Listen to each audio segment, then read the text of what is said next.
Salvador, janeiro de 2001.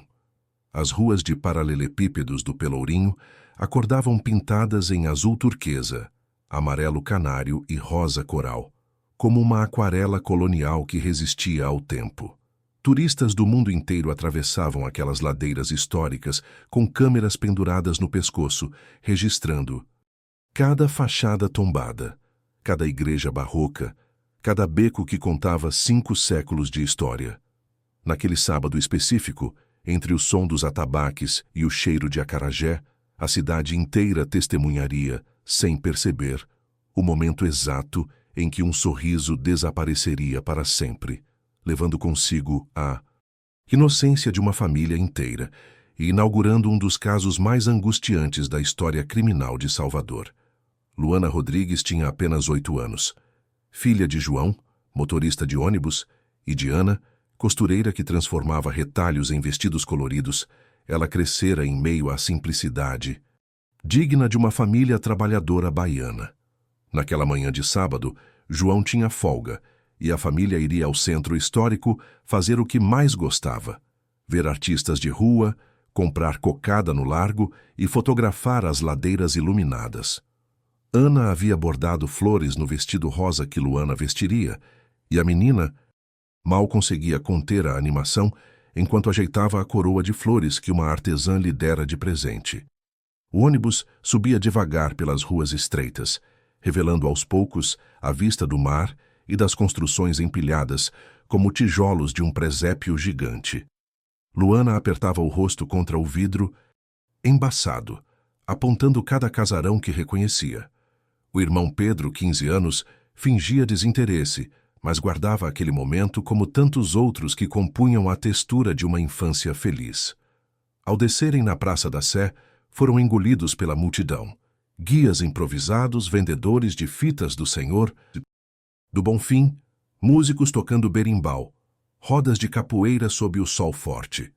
Ana segurava firme a mão da filha, enquanto João negociava com um vendedor de cocada e Pedro, já com vontade de autonomia, andava alguns passos à frente fotografando com uma câmera descartável. Depois de percorrerem as principais ladeiras, Ana lembrou que precisava pegar um pedido em uma lojinha de tecidos. A loja ficava em uma esquina movimentada, ao lado de um bar antigo, onde moradores jogavam dominó enquanto turistas passavam com sacolas de artesanato. João e Pedro entraram junto com Ana, mas Luana, cansada de andar e encantada com músicos que tocavam à frente, pediu para ficar sentada em um banco de madeira gasto pelo tempo. Ana hesitou, olhando para a filha com aquela expressão de mãe que pesa riscos invisíveis. Mas o movimento era grande. Havia gente por todo lado. A loja ficava a 3 metros de distância. "Fica aí, amor, a mamãe já volta. Não sai desse banco, tá bom?" Luana acenou, ajeitou a coroa de flores e ficou ali, balançando as perninhas, observando o vai-vem hipnótico de pessoas subindo e descendo a ladeira. O que aconteceu nos minutos seguintes seria reconstruído apenas por fragmentos. Uma turista francesa tirara uma foto da rua naquele momento. Ao fundo, uma menina de vestido rosa sentada sozinha. Um vendedor de fitas lembrava vagamente de uma mulher se aproximando da menina, talvez oferecendo algo. Um taxista notara um carro branco parado em local proibido. Motor ligado, mas não dera importância. Quando Ana saiu da loja 5 minutos depois, carregando o pacote de tecidos e conversando com João sobre o preço do linho, seu coração demorou alguns segundos para processar o que os olhos já viam. O banco vazio, a mochila rosa de Luana caída no chão. Ela deve ter ido até os músicos. Mas quando Ana caminhou até o grupo e não encontrou a filha, quando João começou a gritar o nome de Luana pelas vielas, quando Pedro saiu correndo escada abaixo, perguntando a todos se tinham visto uma menina de vestido rosa e coroa de flores, a realidade se desenhou com contornos assustadores. João parou o trânsito no meio da ladeira, gritando até ficar rouco. Ana corria de porta em porta, entrando em lojas, bares, galerias, mostrando a foto de Luana que carregava na carteira, a voz cada vez mais trêmula. Pedro sentia o estômago revirar enquanto descia e subia as Mesmas escadarias, como se a repetição pudesse desfazer o que estava acontecendo. A polícia militar chegou na primeira hora. Perguntas sobre a roupa, características físicas, quanto tempo fazia, se havia desafetos familiares, se a criança podia ter se perdido. Cada pergunta cortava a esperança de que aquilo fosse mal entendido. O Pelourinho, que minutos antes era cartão postal, transformou-se em labirinto ameaçador. Cada beco podia esconder uma resposta. Cada porta fechada guardar um segredo, cada rosto desconhecido ser testemunha ou cúmplice. Ambulantes começaram a ajudar percorrendo áreas que conheciam, entrando em casarões abandonados verificando porões e quintais.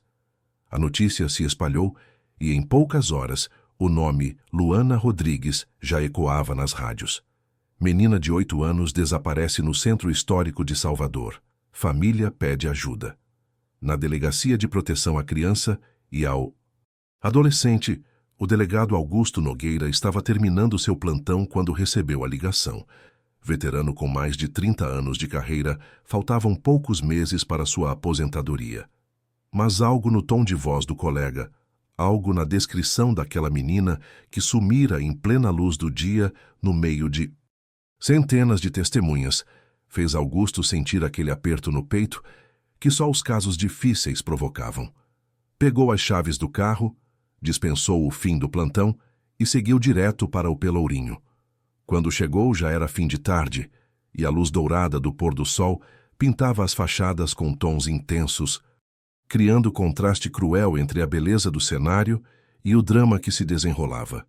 Augusto encontrou Ana sentada no mesmo banco onde Luana estivera, abraçada ao marido, os dois em silêncio. Pedro estava encostado na parede de um casarão, olhando fixamente para o chão de paralelepípedos. O delegado se apresentou, pediu que a família repetisse tudo desde o início, anotou cada detalhe em seu caderno de capa preta. Horário exato, tempo na loja, descrição da roupa, se Luana tinha medo de estranhos. Augusto sabia que as primeiras horas eram cruciais, que cada minuto perdido diminuía as chances. Enquanto conversava, já organizava mentalmente os próximos passos. Equipes para vasculhar cada construção, cães farejadores, câmeras de segurança, lista de veículos que entraram e saíram da região. Ele sabia que estava começando uma corrida contra o relógio e que Salvador inteira estaria de olho em olho. Como a polícia lidaria com o desaparecimento de uma criança na área mais turística da cidade? Naquela noite, enquanto a família Rodrigues voltava para casa em silêncio, incapaz de aceitar que o dia começara com alegria e terminara com o vazio de uma filha desaparecida, Salvador entrava em estado de alerta. Panfletos com a foto de Luana foram impressos às pressas e distribuídos por voluntários que colavam os cartazes em postes, paradas de ônibus, portas de bares. O telefone da delegacia foi divulgado nas rádios e a imagem da menina sorridente aparecia nos intervalos da TV. Se você viu Luana Rodrigues, entre em contato imediatamente. O Pelourinho acordaria no domingo sob silêncio pesado. Comerciantes viam, colado na frente de seus estabelecimentos, o rosto da menina desaparecida. Turistas que chegavam em busca de fotos se deparavam com tensão que contrastava com as cores vibrantes das construções. E no fundo de cada viela a pergunta pairava no ar: onde está Luana? Para Augusto Nogueira, aquela seria apenas a primeira de muitas noites mal dormidas. Olhando para a foto de Luana presa no quadro de avisos de sua sala, iluminada pela luz fraca de uma luminária, Augusto fez a si mesmo uma promessa silenciosa: não deixaria que aquele sorriso fosse esquecido. Enquanto Salvador tentava entender como uma criança podia simplesmente desaparecer em meio a centenas de pessoas, sob a luz do dia, a verdade se escondia em algum lugar entre aquelas pedras de 5 séculos esperando para ser descoberta. Nos minutos em que Luana ficou sozinha naquele banco, alguém se aproximou. Quem era a mulher que testemunhas mencionaram? Por que o carro branco estava ali, motor ligado, em local proibido? E como, apesar de tanta gente ao redor, ninguém percebeu o exato momento em que o sorriso da cidade desapareceu? Continue no próximo bloco para acompanhar as primeiras 48 horas de investigação, quando cada pista parecia promissora, mas o labirinto de ruas coloniais começava a revelar seus segredos mais sombrios. As primeiras 48 horas após o desaparecimento de Luana foram um turbilhão de ação frenética. Ainda na madrugada de domingo, equipes da Polícia Civil e Militar vasculhavam o centro histórico com lanternas que cortavam a escuridão das vielas entre os casarões coloniais. Augusto Nogueira havia mobilizado todos os recursos. Cães farejadores seguiam rastros que se perdiam nas esquinas de paralelepípedos. Mergulhadores verificavam cisternas antigas em porões abandonados. Equipes batiam de porta em porta, mostrando a foto de Luana. Cada busca começava com esperança e terminava com mãos vazias. Augusto transformou uma sala anexa da delegacia em quartel-general improvisado. Nas paredes, mapas detalhados da região, com círculos vermelhos marcando pontos de interesse, fotos ampliadas de Luana, horários anotados em letras grandes, rotas de ônibus, lista de estabelecimentos com câmeras de segurança. No centro do quadro, fixada com 4 percevejos, aquela foto que Ana carregava na carteira. Luana sorrindo, vestido bordado, coroa de flores, tirada horas antes de desaparecer.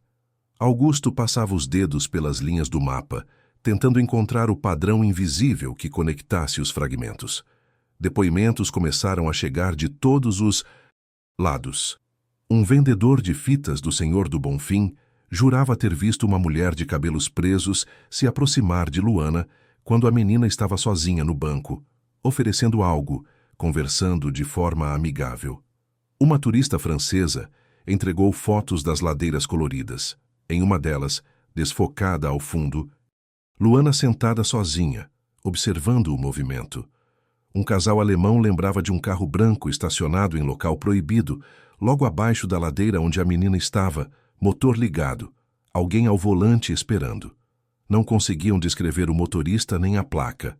Um morador antigo procurou a delegacia, dizendo ter ouvido choros de criança vindo de um casarão abandonado na noite do desaparecimento.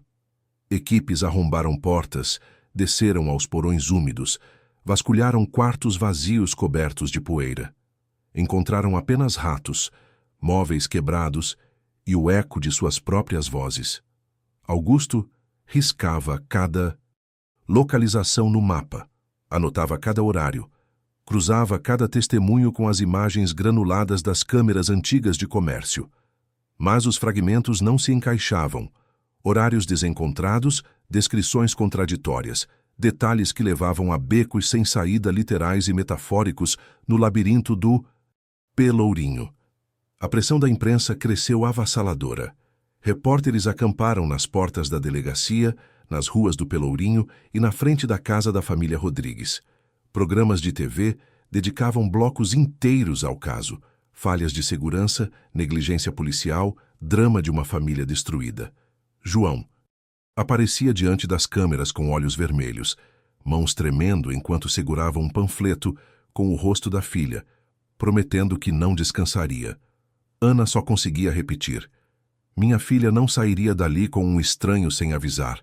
Eu ensinei isso desde pequena." A frase soava como mantra de desespero. Augusto, veterano acostumado a crimes violentos, sentia que aquele caso tinha algo diferente. Havia uma ausência fantasmagórica de vestígios, nem roupa abandonada, nem brinquedo perdido, nenhuma marca de luta, nenhum grito que tivesse chamado a atenção. Era como se Luana tivesse evaporado no ar quente daquela tarde de janeiro, deixando apenas o eco de seu sorriso preso nas fotos espalhadas pela cidade. Ele passava noites reconstruindo minuto a minuto o percurso da família, marcando no mapa cada passo confirmado, cada minuto contabilizado, cada espaço em branco que precisava ser preenchido. Conforme semanas viravam meses, Salvador voltava à sua rotina de festas e blocos culturais. As manchetes sobre Luana saíram das capas dos jornais, substituídas por novos crimes, novos escândalos. Mas o rosto da menina continuava colado às paredes da cidade como lembrete incômodo. Nos bastidores, a investigação começava a sofrer interferências burocráticas.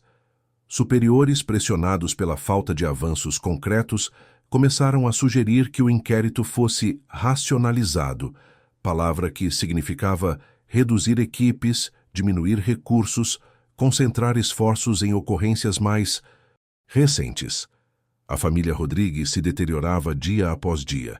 João tentava manter o trabalho, mas qualquer passageiro que entrava com uma criança despertava nele uma mistura de esperança e raiva. Mais de uma vez parou o veículo no meio da rota, saiu e respirou fundo na calçada, tentando conter o choro. Ana desenvolveu rotina ritualística. Ligava para a delegacia no mesmo horário, anotava cada palavra em um caderno de capa dura, depois saía sozinha para vasculhar áreas que a polícia já havia verificado, como se sua presença pudesse fazer a filha reaparecer. Pedro, o irmão adolescente, passou a evitar completamente o centro histórico, fazendo desvios absurdos no caminho da escola para não passar perto daquelas ladeiras. No terceiro mês de investigação, quando o caso já começava a esfriar nos arquivos, algo aconteceu que Augusto só perceberia meses depois como o primeiro erro fatal. Durante a revisão de depoimentos para a consolidação do inquérito, um investigador auxiliar, sobrecarregado e trabalhando em múltiplos casos simultaneamente, transcreveu incorretamente um detalhe crucial do testemunho do taxista sobre o carro branco. No depoimento original, o taxista mencionara que o veículo estava abaixo da ladeira do lado esquerdo de quem desce, próximo à esquina com a travessa. Na transcrição oficial, constava acima da ladeira, do lado direito, próximo ao largo. A diferença parecia sutil, irrelevante, mas na geografia labiríntica do Pelourinho, onde cada esquina levava a direções completamente diferentes, aquele erro significava que futuras verificações seriam feitas na área errada, testemunhas procuradas nos estabelecimentos errados, toda a linha de investigação sobre o carro branco contaminada por informações imprecisas. Augusto, focado em dezenas de outras frentes e confiando na competência de sua equipe, não percebeu a discrepância. O relatório seguiu adiante. Foi arquivado junto com centenas de outras páginas. Aquele pequeno erro tipográfico, enterrado em meio a tanto papel, começou silenciosamente a trabalhar contra a busca por Luana, desviando esforços, distorcendo fatos, transformando uma pista potencialmente valiosa em mais um beco sem saída. Enquanto isso, as equipes voltavam repetidamente ao lado errado da ladeira, batendo em portas de comércios que nada tinham a ver com o caso, perdendo tempo precioso enquanto o verdadeiro local, onde o carro branco estivera estacionado, onde testemunhas certas poderiam ter visto algo, permanecia inexplorado. As ruas de paralelepípedos continuavam recebendo turistas que tiravam fotos sorridentes das fachadas coloridas, sem imaginar que, em algum lugar entre aquelas pedras antigas, um segredo sombrio permanecia intocado. 3 meses, centenas de horas de trabalho e um número trocado em um relatório. Uma direção invertida que condenaria o caso de Luana a andar em círculos pelos próximos anos. Como um simples erro burocrático pode ser a diferença entre encontrar uma criança e enterrá-la para sempre nos arquivos mortos? E enquanto a família Rodrigues se desfazia em desespero silencioso, quantas outras pistas estavam sendo perdidas no labirinto de vielas do Pelourinho? Continue no próximo bloco para testemunhar o momento mais escuro dessa história, quando todos, até o obstinado Augusto Nogueira, começam a aceitar o impensável, que talvez Luana nunca seja encontrada. 5 meses depois do desaparecimento, o quadro na delegacia dedicado ao caso, Luana começou a perder espaço para novas fotos, novos mapas, novas ocorrências que exigiam respostas rápidas. O que antes era prioridade passou a ser tratado como processo em andamento, sem previsão de conclusão. Augusto Nogueira assistiu, impotente, à redução de sua equipe, vendo investigadores experientes serem remanejados para operações de impacto, enquanto o inquérito de Luana deslizava pouco a pouco em direção à prateleira dos arquivados temporariamente. Cada vez que entrava naquela sala anexa, agora mais vazia, silenciosa, ele olhava para a foto da menina no centro do quadro e sentia o peso da promessa que fizera a si mesmo se transformar em âncora de culpa. A família Rodrigues entrou em uma espiral de dor silenciosa que era pior que o desespero dos primeiros dias. O desespero, pelo menos, era ação, movimento, gritos que ainda carregavam esperança. O que veio depois foi um tipo diferente de sofrimento, lento, surdo, paralisante. Ana parou de costurar para clientes, guardou o ateliê que ficava no cômodo dos fundos da casa, porque não suportava mais ver vestidos infantis sem lembrar do último que fizera para a filha, aquele com bordados coloridos que aparecia em todas as fotos dos panfletos de desaparecida. As vizinhas, no início solidárias, aos poucos pararam de fazer encomendas, não por falta de compaixão, mas porque cada conversa na porta da casa dos Rodrigues parecia invadir uma dor tão profunda que ninguém sabia como lidar. João passou a trocar de linha de ônibus sempre que podia, pedindo remanejamentos, aceitando rotas mais longas e menos rentáveis, qualquer coisa para evitar circular pelo centro histórico. Mas a cidade parecia conspirar contra ele. Inevitavelmente, algum desvio de trânsito, alguma manifestação, algum evento cultural obrigava o ônibus a passar pelas proximidades do Pelourinho. E então, ele voltava a enxergar o rosto da filha em cada criança que corria pelas ladeiras. Mais de uma vez parou o veículo em ponto irregular, desceu e perseguiu uma menina de vestido colorido que, ao virar-se assustada, revelava um rosto completamente diferente. Os passageiros, constrangidos, esperavam em silêncio enquanto João voltava com os ombros caídos, os olhos vazios, murmurando desculpas que ninguém conseguia ouvir direito. O tempo, em vez de curar, cristalizou as perguntas sem resposta. Datas especiais transformaram-se em lembretes cruéis. Uma cadeira vazia na mesa no Natal, um presente de aniversário sem destinatário guardado no armário, uma vela acesa na janela que dava para a rua estreita durante as festas de São João. A vizinhança via aquela luz bruxuleante como um farol de um navio que teima em esperar alguém de volta, mesmo quando o mar já engoliu qualquer chance de retorno. Pedro cresceu entre retratos da irmã e reportagens antigas, guardadas em uma pasta plástica, desenvolvendo uma espécie de missão silenciosa. Nunca deixar que o nome de Luana fosse esquecido, mesmo quando todos ao redor pareciam cansados de tocar no assunto. Ele colava novos panfletos sobre os antigos que desbotavam ao sol, atualizava o telefone de contato. Nos cartazes, criava perfis em redes sociais emergentes com a foto da irmã. Para Augusto, o golpe mais duro veio em uma tarde cinzenta de junho, quando recebeu por ofício a recomendação formal para concluir o inquérito com status de sem elementos suficientes para indiciamento, o que abriria caminho para o arquivamento definitivo do caso.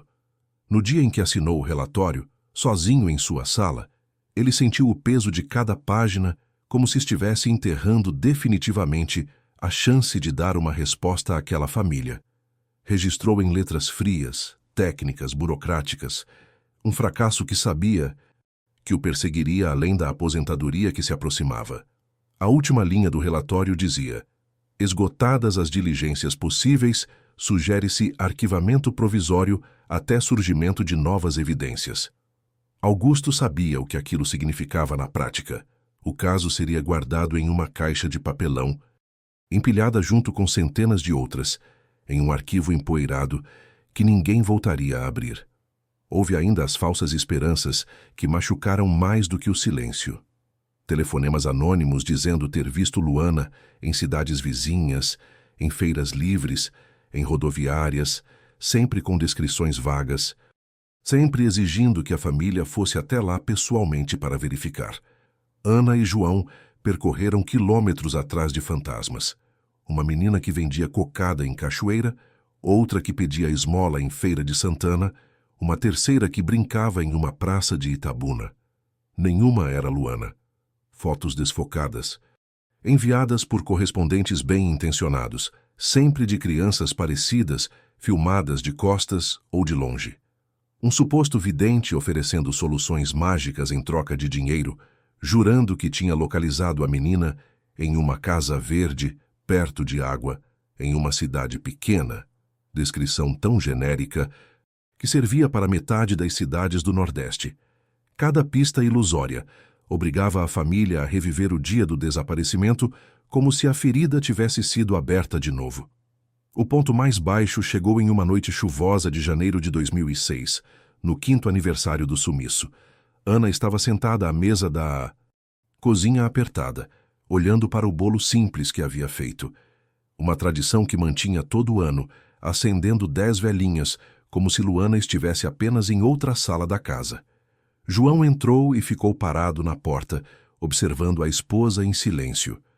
Pedro, agora com 20 anos, estava encostado na parede, os braços cruzados, o rosto endurecido pela dor repetida ano após ano. Foi então que Ana, olhando fixamente para as chamas das velas que derretiam devagar, disse em voz baixa, quase inaudível, "Talvez ela não volte." A frase, dita naquela cozinha apertada, onde tantas refeições haviam sido compartilhadas quando a família ainda era completa, partiu João e Pedro por dentro. Não pelo conteúdo, porque todos já haviam pensado nisso centenas de vezes nos 5 anos anteriores, mas porque soou menos como uma conclusão racional e mais como o último fio de esperança se rompendo, deixando apenas o eco da pergunta "por quê?" reverberando pelas paredes descascadas da casa. Augusto, já aposentado há 6 meses, acordou naquela mesma noite chuvosa de aniversário com o coração acelerado. Havia sonhado com Luana, não como uma criança perdida, mas como uma adolescente que o encarava em silêncio, perguntando sem palavras, "Por que você desistiu de mim?" Ele se levantou, foi até o pequeno escritório que mantinha em casa, abriu a gaveta onde guardava uma cópia não oficial do inquérito, porque não conseguia se desfazer daqueles papéis, e passou horas relendo depoimentos, olhando fotos, refazendo mapas, como se a repetição do gesto pudesse revelar algo que havia passado despercebido. Mas os anos haviam tornado tudo nebuloso. Testemunhas já não se lembravam mais de detalhes. Estabelecimentos comerciais haviam fechado, câmeras de segurança antigas haviam sido descartadas e aquele erro burocrático no depoimento sobre o carro branco continuava ali, escondido entre as páginas, envenenando silenciosamente qualquer tentativa de reconstrução precisa. Nas ruas do Pelourinho, a vida seguia seu curso normal. Turistas continuavam tirando fotos das fachadas coloridas, músicos tocavam nas esquinas, vendedores de fitas do Senhor do Bonfim anunciavam bênçãos e proteção. Os panfletos com o rosto de Luana, que um dia cobriram postes e paredes, haviam sido substituídos por anúncios de shows, festas, eventos culturais. Apenas alguns moradores mais antigos, quando passavam pelo banco de madeira onde a menina havia ficado sentada pela última vez, sentiam um aperto no peito e faziam uma oração silenciosa. A cidade havia seguido em frente, porque cidades sempre seguem em frente. Mas em uma casa humilde da Cidade Baixa e no pequeno escritório de um ex-delegado aposentado, o tempo havia parado naquela tarde de janeiro de 2001. É justamente quando todos parecem ter desistido, quando o processo adormece em uma caixa de papelão em um arquivo empoeirado, quando Ana finalmente admite o impensável e Augusto carrega a culpa como cruz silenciosa, que um detalhe esquecido dentro daqueles autos começa lentamente a chamar a atenção de outra pessoa. 5 anos depois, uma jovem investigadora recém-chegada ao departamento receberá a tarefa aparentemente burocrática de digitalizar inquéritos antigos, e o que ela encontrará em um envelope pardo esquecido no fundo da pasta mudará tudo. Continue no próximo bloco para descobrir como um caso dado como encerrado volta à superfície, graças ao olhar de alguém que se recusa a aceitar que a verdade esteja para sempre escondida entre as pedras antigas do centro de Salvador.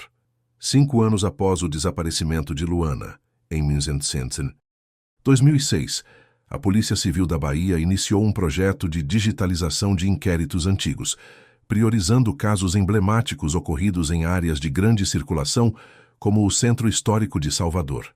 O objetivo era modernizar os arquivos, criar banco de dados cruzados e, quem sabe, dar nova chance a investigações que haviam esbarrado nas limitações tecnológicas da época.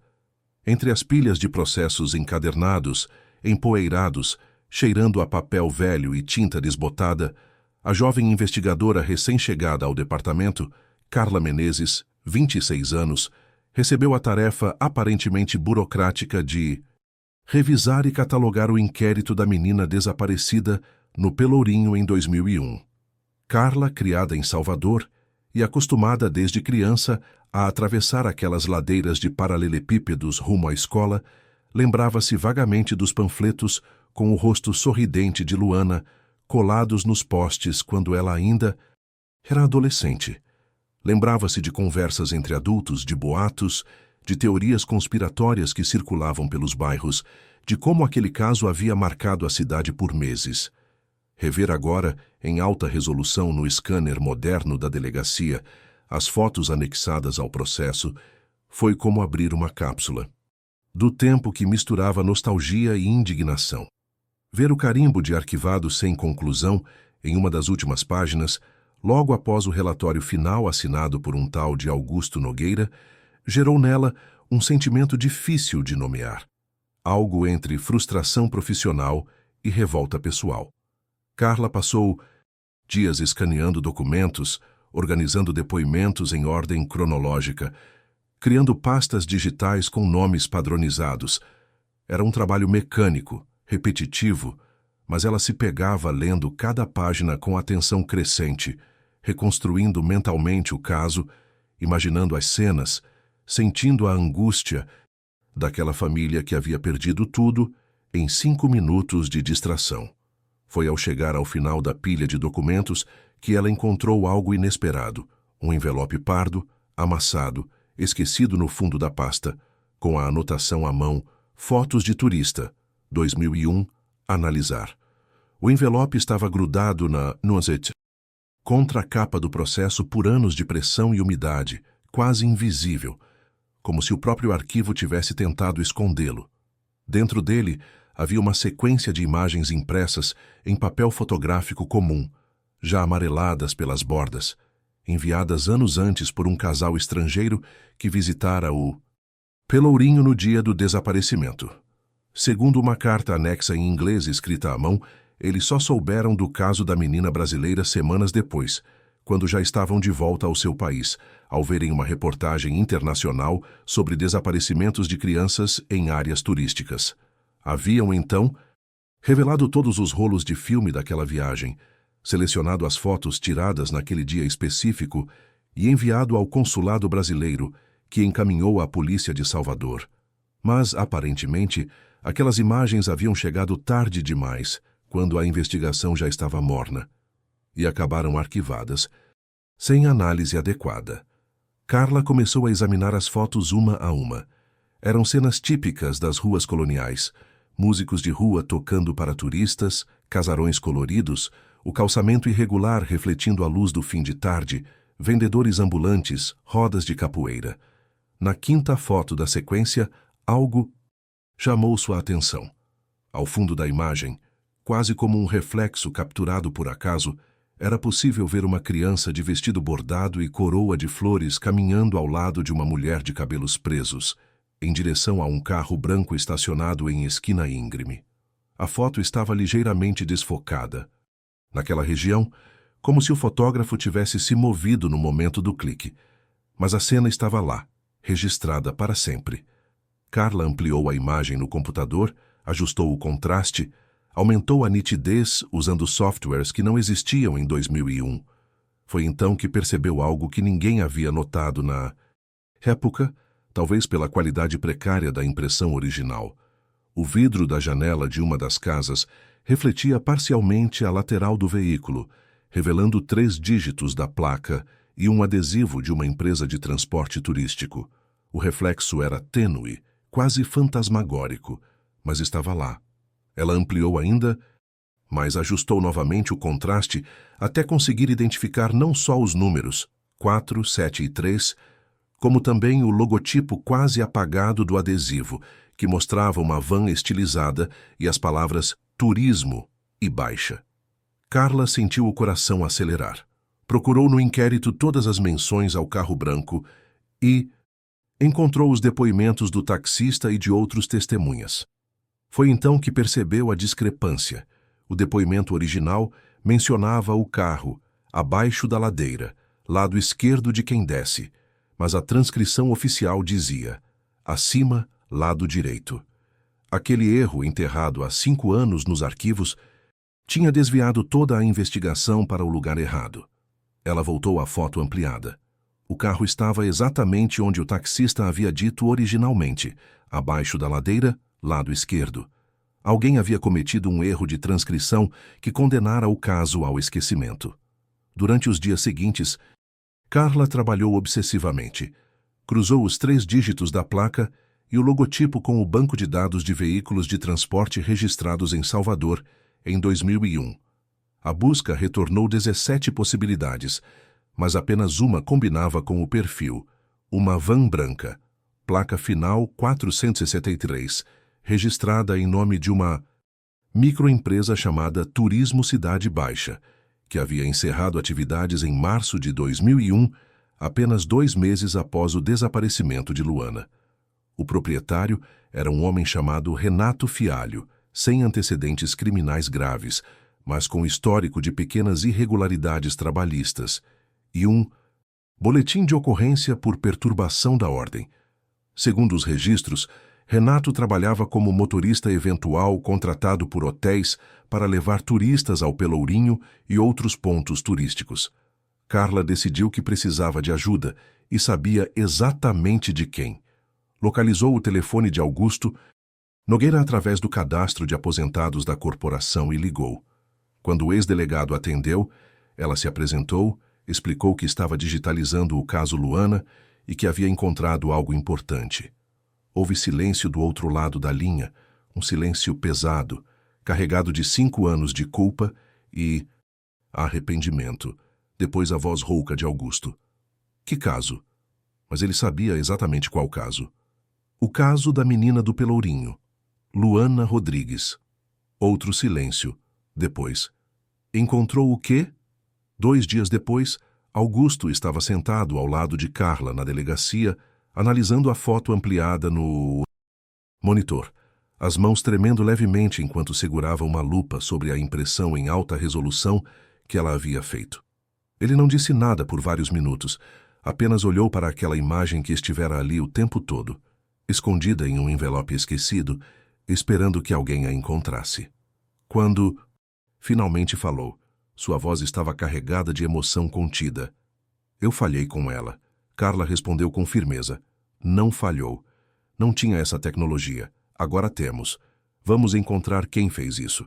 Juntos, Carla e Augusto reabriram formalmente o caso, argumentando que havia nova linha investigativa, concreta, baseada em provas fotográficas não exploradas. A reabertura gerou ceticismo entre os superiores. Casos arquivados raramente voltam com finais felizes, mas a dupla era convincente. Eles voltaram às ruas de paralelepípedos do Pelourinho, agora com a foto ampliada em mãos, mostrando a comerciantes e moradores de longa data o rosto da mulher que caminhava ao lado de Luana na imagem. Após muitas negativas e memórias turvas, afinal 5 anos haviam passado, uma antiga dona de pensão reconheceu algo familiar na foto. Segundo ela, aquela mulher costumava acompanhar grupos de turistas como guia informal, sempre próxima de motoristas de vans que circulavam pela região. Chamavam ela de Sônia, Sônia alguma coisa. Sempre andava com um motorista, o Renato. O nome confirmou a conexão.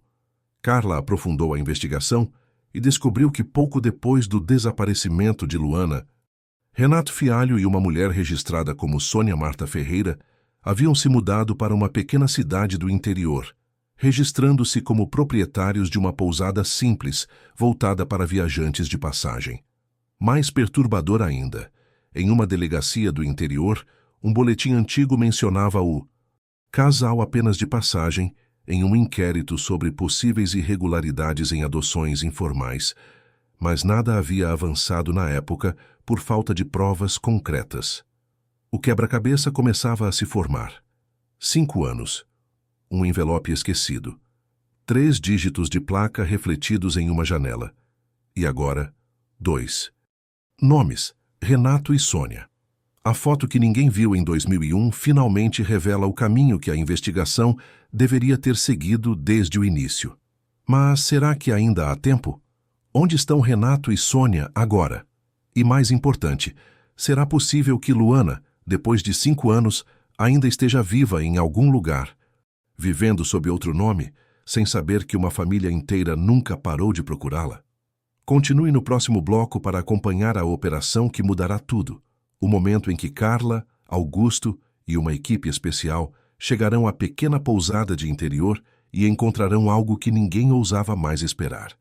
Ao aprofundar a investigação sobre Renato Fialho e Sônia Marta Ferreira, Carla descobriu que, pouco depois do desaparecimento de Luana, ambos haviam se mudado discretamente para uma pequena cidade do interior, registrando-se como proprietários de uma pousada simples voltada para viajantes de passagem. O encerramento abrupto da empresa de turismo em março de 2001, o deslocamento para a área rural, a mudança de atividade profissional, tudo indicava fuga calculada. Em outra delegacia do interior, Carla encontrou um boletim antigo, mencionando o casal apenas de passagem em um inquérito sobre possíveis irregularidades em adoções informais. Mas nada havia avançado na época por falta de provas concretas. O padrão começava a se desenhar com clareza perturbadora. Carla e Augusto passaram dias reconstruindo essa trajetória, cruzando datas de mudança, registros de veículos e fragmentos de depoimentos antigos, até mapearem uma linha do tempo que coincidia de forma inquietante com o sumiço de Luana.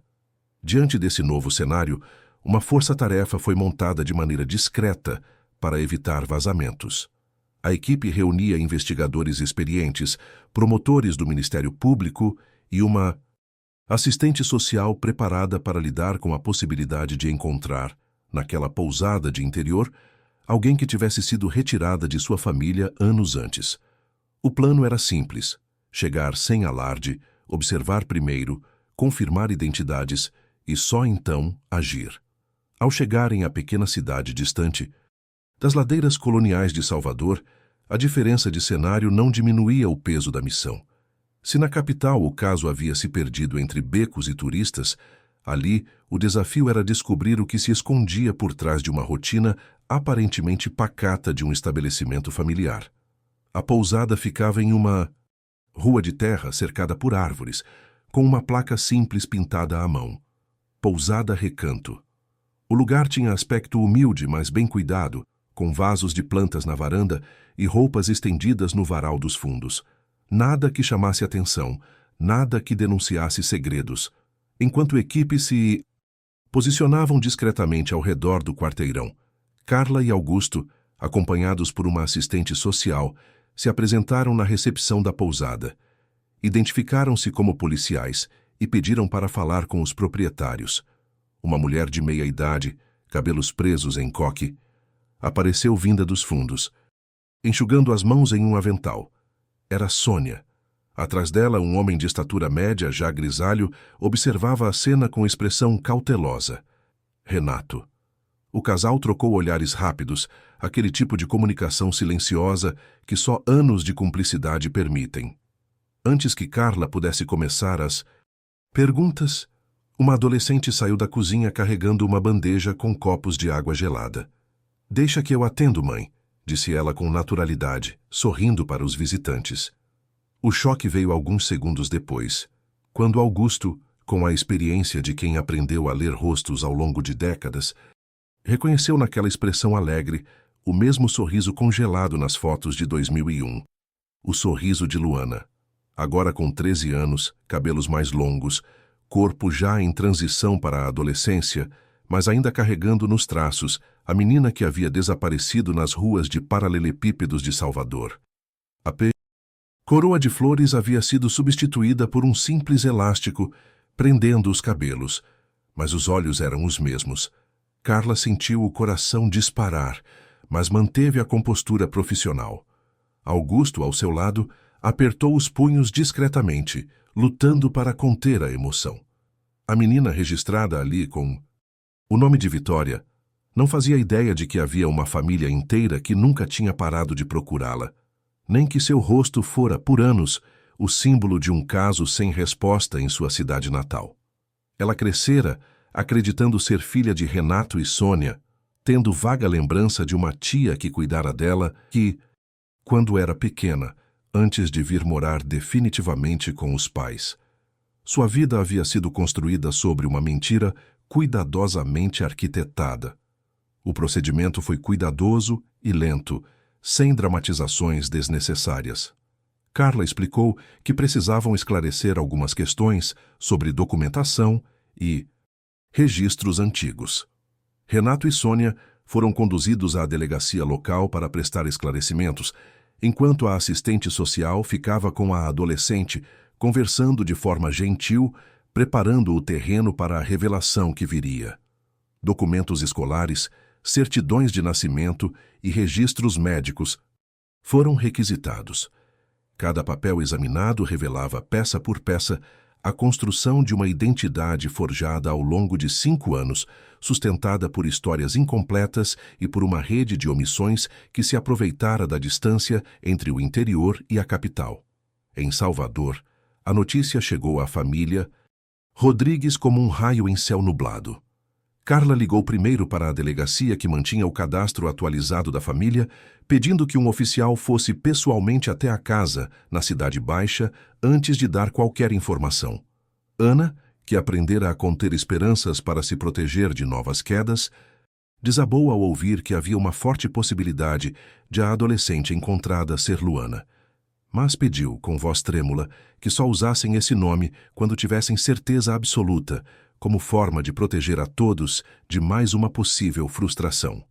João, que estava no trabalho, foi localizado e voltou para casa imediatamente, dirigindo em alta velocidade, as mãos suando no volante. Pedro, agora com 20 anos, largou tudo na faculdade e correu para casa. Os exames de comparação de DNA foram realizados com prioridade máxima. Amostras de Ana e João foram coletadas e enviadas junto com amostras da adolescente para laboratório especializado. Os dias de espera pelos resultados foram torturantes para todos os envolvidos. Carla visitava diariamente a adolescente, que permanecia sob cuidados da assistência social, tentando construir uma ponte delicada entre o passado que ela não lembrava e o presente que estava prestes a se revelar. Augusto, por sua vez, não conseguia dormir direito, acordando no meio da noite com o coração acelerado, pensando em todas as possibilidades, em todos os anos perdidos. A confirmação oficial chegou em uma tarde de agosto. O exame de DNA mostrava compatibilidade de 99,9%. A adolescente era, de fato, Luana Rodrigues. Carla ligou para Augusto primeiro, e os dois choraram ao telefone, sem nenhuma vergonha, liberando 5 anos de culpa, frustração e busca incansável. Depois ligaram para a família. Ana atendeu e, ao ouvir as palavras Alô, Ana! Deixou o telefone cair, os joelhos cederam, e ela se segurou na mesa da cozinha, soluçando alto enquanto João a amparava, sem entender ainda o que havia acontecido.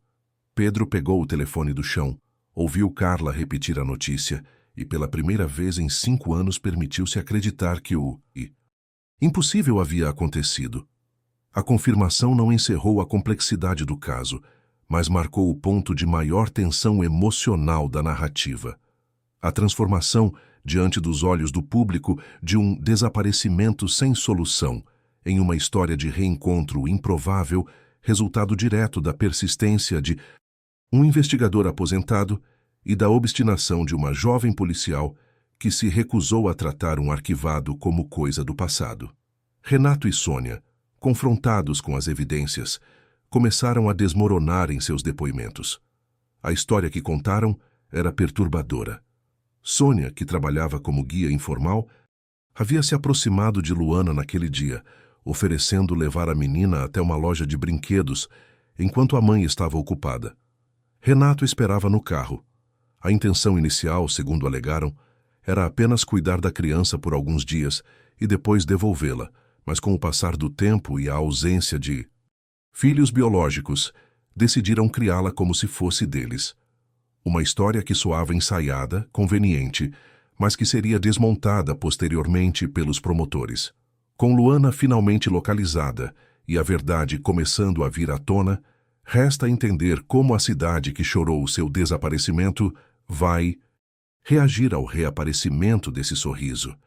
Quais serão as consequências na justiça e na vida da menina para todos aqueles que contribuíram para mantê-la distante de sua família? E, mais importante, como uma adolescente de 13 anos que cresceu acreditando em uma vida que nunca foi verdadeiramente sua vai lidar com a revelação de que tudo o que conhecia era mentira? Continue no último bloco para ver não apenas o desfecho jurídico, mas, sobretudo, o impacto humano desse reencontro sobre a família Rodrigues, sobre Augusto e sobre Salvador, que volta a enxergar em suas ruas históricas uma nova forma de esperança. O reencontro de Luana com a família não foi um momento de conto de fadas imediato, mas uma sucessão de cenas carregadas de emoção contida, estranhamento e, aos poucos, reconhecimento. No primeiro encontro, realizado em ambiente preparado por psicólogos, especializados em casos de desaparecimento prolongado, Ana entrou na sala caminhando devagar, como se tivesse medo de que tudo fosse apenas mais uma ilusão cruel. Quando viu a adolescente sentada ali, com os mesmos olhos que guardara na memória por 5 anos, seu corpo inteiro tremeu. Luana olhou para aquela mulher que chorava sem conseguir falar, sem entender completamente o que estava acontecendo, mas sentindo algo profundo se mover dentro do peito, como se uma memória muito antiga tentasse emergir das profundezas. O abraço que veio depois não foi imediato nem perfeito, mas carregava o peso de 1000 noites de espera e dor acumulada. Ana chorou não só pela alegria de finalmente ter a filha de volta, mas também pelo luto acumulado de 5 anos em que precisou conviver com a ausência e com a dúvida constante sobre o destino da menina. João, ao ver as duas abraçadas, sentiu os joelhos cederem e precisou se apoiar na parede, levando as mãos ao rosto para esconder as lágrimas que não conseguia conter. Pedro, agora um homem de 20 anos, observava a cena com uma mistura de alívio e raiva, porque sabia que aqueles 5 anos nunca poderiam ser devolvidos, que a infância da irmã havia sido roubada e substituída por uma mentira. Mas ali, naquele momento imperfeito e frágil, a família Rodrigues começava a se reconstruir. Luana, por sua vez, precisou lidar com a revelação devastadora de que sua história de origem não era aquela que conhecia. Sentada diante de álbuns de fotos antigos que Ana trouxera, imagens de aniversários, passeios pelas ruas coloniais de Salvador, registros de uma infância interrompida, ela começou a construir dentro de si uma ponte delicada entre a vida que lembrava vagamente e a vida que lhe fora tirada sem que tivesse qualquer escolha. Havia fragmentos de memória que emergiam aos poucos. O cheiro de acarajé, o som dos atabaques, a sensação de segurar a mão de alguém enquanto caminhava por ruas de paralelepípedos. Memórias que ela sempre acreditara serem sonhos, mas que agora ganhavam forma e contexto. A justiça iniciou o processo formal contra Renato Fialho e Sônia Marta Ferreira, investigando a participação de possíveis terceiros e redes de facilitação de desaparecimentos. Durante os interrogatórios, a história inicial que o casal contara começou a se desfazer sob pressão das evidências e da perícia psicológica.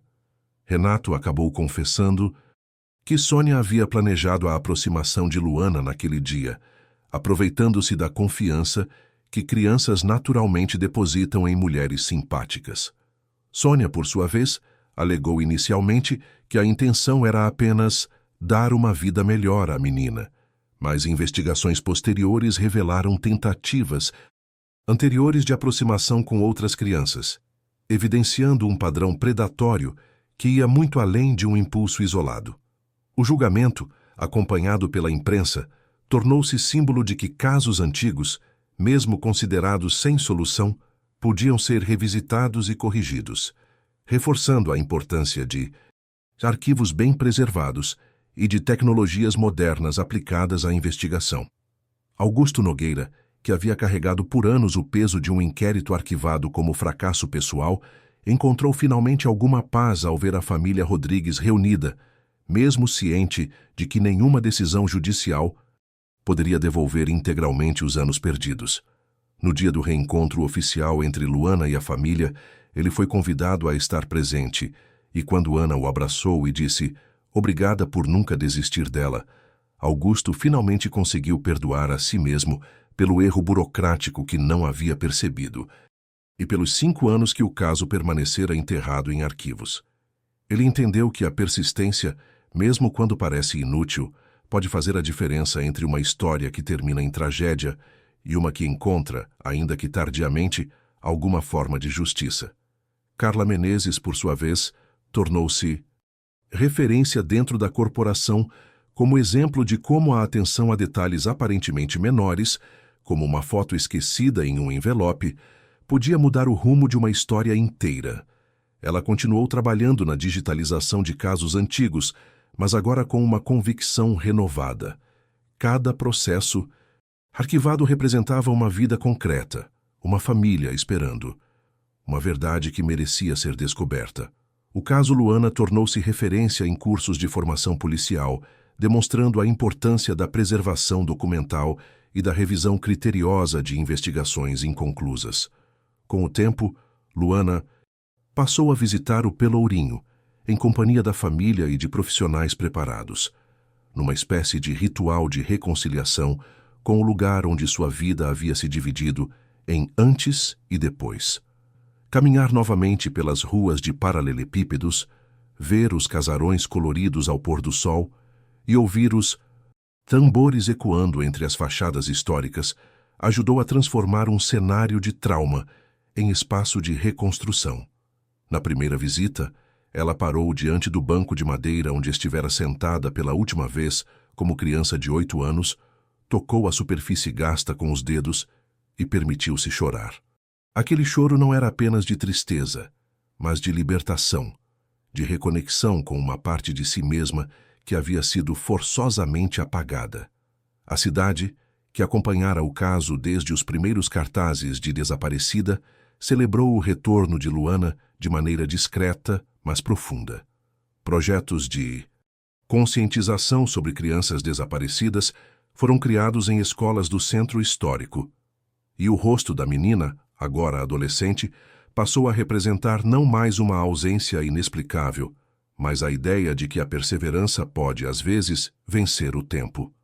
Ana e João engajaram-se em grupos de apoio a outras famílias que vivem o pesadelo do desaparecimento, transformando a dor pessoal em força coletiva, oferecendo a outros pais a esperança que eles mesmos quase perderam. Pedro, inspirado pela jornada de busca que sua família viveu, escolheu seguir carreira na área jurídica, com foco em direitos de crianças e adolescentes, motivado pela certeza de que cada processo é, por trás de números e páginas, a vida concreta de alguém. Luana, com acompanhamento psicológico contínuo, começou a construir sua identidade a partir dos fragmentos de 2 vidas. Ela não rejeitou completamente as memórias dos 5 anos vividos sob mentira, mas aprendeu a contextualizar aquele período como uma experiência que, embora construída sobre crime e manipulação, também fazia parte de quem ela era. Aos poucos, voltou a usar o nome Luana, retomou contato com primos e familiares que haviam participado de sua infância interrompida e começou a criar novas memórias com Ana, João e Pedro. O processo não foi linear nem fácil, mas cada pequeno passo representava uma vitória contra o crime que tentara apagar sua verdadeira história. O julgamento de Renato e Sônia terminou com condenações significativas. Ambos foram sentenciados por sequestro qualificado, falsidade ideológica e outros crimes relacionados. Durante a leitura da sentença, Luana não estava presente. Os psicólogos consideraram que seria prejudicial para seu processo de recuperação. Mas Ana, João e Pedro estavam lá, testemunhando o momento em que a justiça finalmente reconhecia o crime cometido contra sua família. Quando o juiz bateu o martelo, Ana sentiu pela primeira vez em 5 anos que podia respirar fundo sem o peso constante da incerteza. Ao encerrar o caso Luana Rodrigues, Salvador voltava a olhar para suas igrejas. Ladeiras e fachadas coloridas com um novo significado. Por trás de cada postal turístico existem histórias de perda, luta e reencontro que raramente chegam às manchetes. O sorriso de Luana, aquele mesmo que desaparecera em janeiro de 2001 e fora procurado incansavelmente por 5 anos, voltava. Agora às ruas históricas, não mais como lembrança dolorosa, mas como símbolo de resiliência, justiça e da importância de nunca desistir. As pedras antigas do Pelourinho, testemunhas silenciosas de 5 séculos de história, agora guardavam também essa narrativa. A história de uma cidade que perdeu um sorriso e se recusou a esquecê-lo até que ele pudesse finalmente voltar para casa. O caso de Luana Rodrigues nos lembra que cada arquivo empoeirado guarda uma história que merece ser contada. Cada foto esquecida pode conter a chave que faltava e cada família que espera merece a persistência de investigadores como Augusto e Carla. Quantos outros sorrisos da cidade inteira ainda esperam por justiça em arquivos Brasil afora? Quantas verdades permanecem escondidas, aguardando que alguém se recuse a aceitar o arquivamento como resposta final? Esta é a mensagem final do caso arquivado. Resolvido de Salvador. A esperança não tem prazo de validade, e a justiça, por mais tardia que seja, ainda é justiça.